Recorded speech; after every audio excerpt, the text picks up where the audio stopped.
Welcome back to the show, everybody. We got a lot to get into today. We're going to talk about the fact that there may be a real war going on in Russia, Ukraine, but make no mistake about it, there's been one going on for a long time, and it's been a currency war. We're going to talk about XRP, gold, and the Great Reset. Somebody roll that beautiful intro.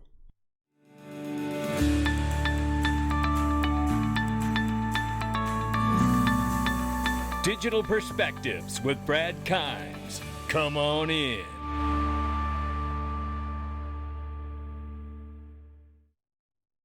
Welcome back to the show, everybody. You can follow me on Twitter at Dig Perspectives at the top of the screen. $1.797 trillion market cap. It's March 16, 2022. The crypto market cap is 3.55 up. Right now, we see Bitcoin well over 40,700 plus, Ethereum 2,700 plus now, XRP number 6 spot, 77 cents. And don't forget about it, it's 77 cents, ranging right now between 76 and 79 cents. Fiat Link's got it at 78 cents. I believe that this coin, at some point, will be a bridge currency for all the money. Make no mistake about it. And I think XRP and gold are going to play a huge part of the new financial system. And I can tell you right now, this is why I've been telling you guys I am using Glint Pay, the Glint Gold Card. It is the gold banking alternative to the banking system. I love it. You can take physical delivery of your physically allocated gold, or you can leave it on your app and card and spend, save, and send on your phone. Absolutely love it. Let's get into this show, ladies and gentlemen. I think you're going to like where this goes today. Austin may be the next major city to embrace cryptocurrency. And we know that, there are Arizona and other places talking about accepting Bitcoin as legal tender. We know El Salvador has already done that in another country. And we see here the city council member on Thursday announced a resolution that would explore the possible uses of Bitcoin and other cryptocurrencies in the city. Things are expanding there. But I want to start right here today and build out from this. And this is why I want to build out from this. Russia holds more gold reserves than the US dollar. I want you to listen to this first clip that I'm going to play you right now. Let me get it queued up. Here it is right here. This is E.B. Tucker from Stansberry Research. Shout out to Daniela Cambone. Follow her, subscribe to her channel. Listen to what this incredible investor, former Goldman Sachs guy, says here. From the angle of Russia, they say, well, Russia has all the gold. They're terrible. If you have gold, you're with Russia. You see, you're seeing you're never seeing people say that about Bitcoin. They'll never say about Bitcoin, well, the hackers have Bitcoin, so if you have Bitcoin, you're a hacker. They never say that. It's a whole page of positive Bitcoin. It's going to change the world. Got to get some. Got to get all the coins. The coins are coming back. Here's the price prediction. You never see that on gold. But I tell you what, but we do know that he's right about the idea that gold is very, very much appealing to countries around the world, and they have been increasing their reserves as Russia has been doing. So now let's move quickly here to the next spot, which is Jim Rickards, who is a gold bug economist, certainly has worked with the CIA over the years. But listen what he says here when he's asked here by Charles Payne, I believe it is, about the United States dollar as the gold or as the global reserve currency. Listen here. Line where Russia and China were stockpiling massive quantities of gold, the possibility of issuing a new gold-backed currency that would have marginalized, even eliminate maybe the U.S. dollar as the global reserve currency. Over the last 2 weeks, so many people have asked me about the U.S. Dollar being a global reserve currency. I mean, could this kind of a scenario actually come to reality? Well, I think it is coming to reality, and that's the point. And I guess Zoltan Pozar, Credit Suisse, wrote a good report on this. I read his report, great research, but I was kind of smiling to myself. I facilitated a financial war game for the Pentagon in 2009, and with some help from friends, this is exactly the scenario we played out. We said Russia and China are going to accumulate gold. They're going to start basically new currency through a private bank and say to the world, from now on, if you want Chinese manufactured goods or Russian oil, you have to pay for it in this new currency. Now, that was a stretch in 2009, 13 years ago. But our job was to make the Pentagon think ahead. And that's exactly what they've done, by the way. So now let's grab the next piece we need to go to. This is a mock digital currency war situation, for which you can see Gary Gensler was a part of. Let's play this. And I think it's Naha Narula right here on the end as well. Listen to this first clip that I want you to hear here. It is at this moment right here. Check it out. To use their leverage. One of the questions that the president has is, can we definitively say that the Chinese have the ability to see these yuan transactions that the North Koreans are using? I do think that the digital yuan is totally transparent to the Chinese government. People's Bank of China initiated this several years ago, basically to compete in their domestic payment space with two big tech companies, Alibaba with Alipay, and Tencent with WeChat Pay. What we talked about so far, I think, is the Chinese government, and there's another actor involved here, which are the Chinese commercial banks. That, as I understand it, the way the digital currency is structured, Chinese commercial banks are in the middle of it, and they have an interest in doing business in the United States. And so at some point, we need to think about what kind of pressure and other tools can we use to focus on those banks and their interests in the United States. And now with that, let's talk about the idea of understanding what she just said. So Gary Gensler even as well. The digital yuan is completely transparent to the Chinese government. So if you hold it, they're watching what you do with it. How do we get around that, knowing that the Chinese banks, as the woman said, are going to want to do business outside of China and with the U.S.? Well, I think I got an answer. Let's take a look right here. I believe you use something like this. The XRP ledger. That's right. The XRP ledger, which is a decentralized exchange for the world that it can exchange anything to anything, as we are all well aware of. Right? It becomes a bridge currency, so you can keep your little spy on me digital yuan coin, and we'll keep our dollar. And everybody's good to go because we don't have to hold your dollar anymore, which we know is completely invasive, right? So now let's take a look at this. What if they were to go to collateralizing the ledger, because this bridge currency could stop this spying on each other through money and transactions, and or the ability to take the money back if it's digital?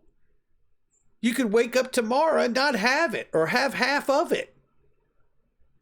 What if they were to go to a gold bond back system like Judy Shelton had proposed many, many years ago, and you put up collateral, whether it was through gold or gold bonds, and then other assets as well, through stocks, bonds, or different currencies and reserves of those, oil as well?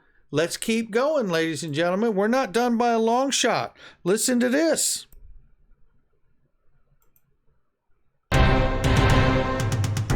Breaking news out of Brussels this evening. A cyber attack on SWIFT, the Society for Worldwide Interbank Financial Telecommunication, has resulted in the theft of $3 billion from commercial banks based in Germany, Saudi Arabia, and the UAE. Now, they're still in this mock war situation, national security crisis simulation, and they're dealing with the idea of a potential hack. What did we see recently that Russia said because of the SWIFT sanctions from the U.S.? That they were going to cyber attack the banking system in the U.S. because they know that the SWIFT system is privately owned by the banks. So now we have this projection back in 2019, a simulation of what do we do if SWIFT system has been attacked as it was proposed here. Keep listening. So the old system just isn't cutting it anymore. And unfortunately, the trajectory of that is that it's just going to keep on getting worse and worse and worse. And so, yes, we see China with the yuan, but, you know, the competitiveness of the US dollar is a matter of national security. And we have to take this seriously and continue to innovate. Secretary Summers, are you suggesting that the U.S. create our own digital currency, or just that we work on SWIFT, we stick to our current system, but make SWIFT less vulnerable to cyber threats? We need to make a secure SWIFT. Look, SWIFT is digital. It's all binary. It's all electronic communication. So there's a question about what the definition, what we mean by that. But my proposal is that we harden SWIFT, Okay, harden SWIFT, he says. Well, let's check this out then. You want to harden SWIFT? Well, I think you do it right here. You do it using RippleNet, enterprise software solution that has really got hundreds and hundreds of banks on it. And it could seriously become the new digital arm of SWIFT, if not a full-on merger, let alone a collaboration. We know the XRP ledger is much more resilient than the antiquated, vulnerable messaging system of SWIFT that's being talked about in this currency war. Now let's talk about this. This is going to be E.B. Tucker again from Stansberry Research. And this is just a couple days ago. And really kind of talking about what we've seen since the sanctions of SWIFT against Russia is we're seeing this very quickly happening. It's a fractionalized payment system, a world being born right in front of us because of this, because there are so many cascading effects of just simply sanctioning Russia, right? Everybody's connect to the hip when it comes to global payments and trade and things of that nature. So now you're going to see these zones, as E.B. Tucker calls it. Take a listen. Important. In 2019, I gave a speech in London about globalization is over and the world is going to cordon off into zones, okay? And what that means is that you're having, from a world market that we've been used to the last 20 years, we're going down to a market of zones where the U.S. is not buying Russian oil. You see the news this week, no more Russian oil. Well, people say, well, what do we need Russian oil for? Well, I hate to tell you, but it's 3 to 6% of daily supply, depending on the numbers you look at. There's a lot of oil that comes out of Russia. I mean, it's one of the top producers in the world. The U.S., Saudi Arabia are around 10. Russia's somewhere around half that. It's a big, big, big number, and we're not going to buy any of it.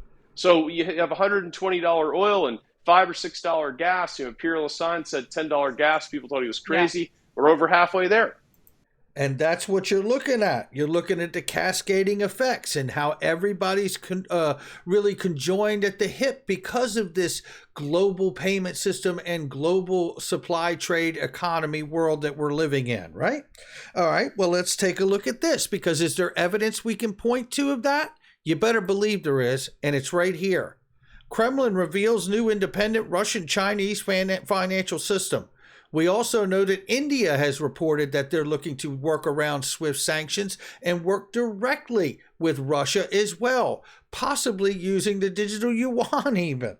Now let's take a look at this. This is going to be good. You're going to love this.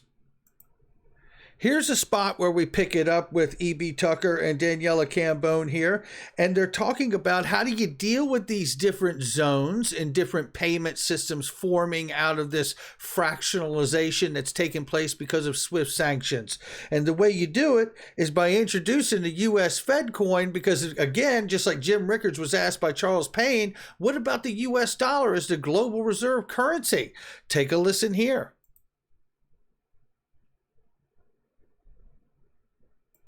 Check it out. So the money has already slowly been digitized as we speak. You cannot move money around without going through the Fed system. And next, the Fed's going to say, okay, but this crypto is revolutionary, and we're going to use the backbone of crypto to implement FedCoin, which is going to be so great because you'll never be able to not pay taxes again. By the way, eBay.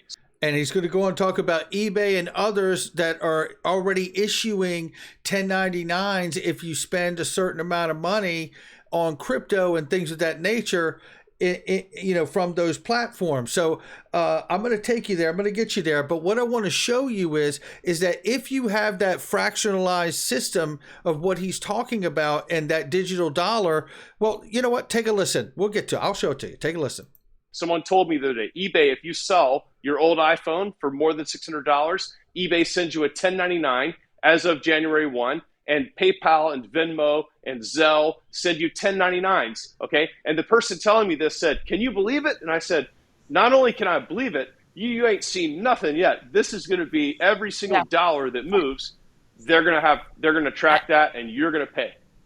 And the question is it unstoppable at this point? We see the executive order coming from President Biden. We see the notes. If you read the Fed meeting, it is in there that they are looking at this, and it may be coming sooner than we think. But is it unstoppable? Yes. And when they tell you it's being thought about, it's already been done. Okay. Boom. Believe me, these people are not concerned about your individual liberty. They say, why would you want to hide anything?